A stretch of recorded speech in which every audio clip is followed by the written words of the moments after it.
in what I did. I couldn't listen to any of it, but that changed pretty quickly when, especially the more I traveled internationally, and people were just like, I love you're the first Kiss guitar player, which is of course in history a bit absurd because I wouldn't have had my gig without Ace Frehley and the magic of the original four. But I'm so proud of the fact that that era has survived. It has kind of almost been much more embraced. You know, I love my friend Chris Jericho for celebrating those songs, of course. But at my meet and greet yesterday, right? Give it up for that, the quarantine. The meet and greet yesterday, you were my first guitarist. You know, you know what I mean? I keep getting stuff like that.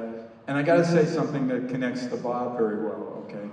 I knew Bob's career, of course. I was always a huge fan. My brother Bob, who, by the way, I'm sure loves this. Great guy. You know, he worked with Alice Cooper. You know, he toured with Alice. And then, you know, every band, especially when you have a lot of albums, you progress. You were just talking about the Elder being a left turn, right, for Kiss. Well, every artist that has that kind of a catalog is going to do that.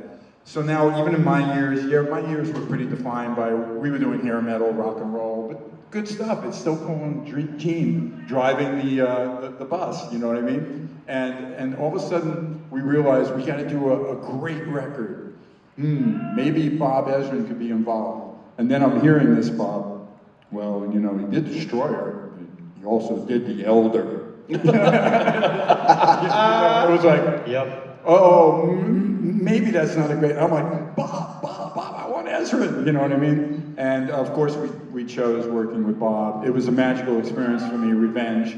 Hopefully, you guys enjoyed it. One of my favorite songs of all time, let alone my favorite Kiss song, but Unholy.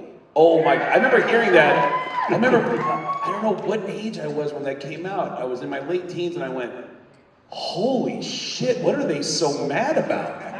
Like, that was so cool. And Gene really dialed it in. I mean, I gotta admit, maybe you had a good talk with him, Bob. I don't know. I mean, you know, I know Gene gets criticized a lot during my era. He was very distracted because I don't know anyone that works harder than Gene Simmons. He doesn't believe in a holiday or vacation. Why would you do that? Why would you, why do you want to go to Hawaii? What are you doing? You know what I mean? To him, it's all work and business, and it fuels his being, you know. But certainly, you know, all of a sudden, the songs from Gene were powerful, almost more powerful than anything. Usually, Paul has the bigger songs. And I know Paul wasn't always in love with that, but that's the way you have the best record you can have. You know, you compete, but everybody comes to the table. Bob worked me so hard, and I would take anything from him. I remember one time you pulled a joke on me. You put the tape recorder out of sync. He said, "What do you think?"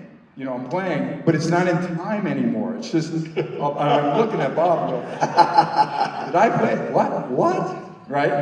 And then he'll do stuff with the equipment, which is clearly stuff that he learned through all his years, just like the Beatles had incredible engineer producers, you know, people are working with them, and they pushed the envelope. All of a sudden he's going, I want you to double the part, but we're gonna go with this compressor. And I said, it sounds like shit, what are you doing? Trust me. And then he plays back the 2 tracks, I'm like, oh my God, that is amazing. So I just learned so much from that man. I mean, Gene and Paul were great, you know, mentors for everything in the music business and music in general, but to work with such a talented producer, I'm so excited you're here virtually. Okay, this is fun. I want to connect this to Chris too, because what Chris has been doing for the last few years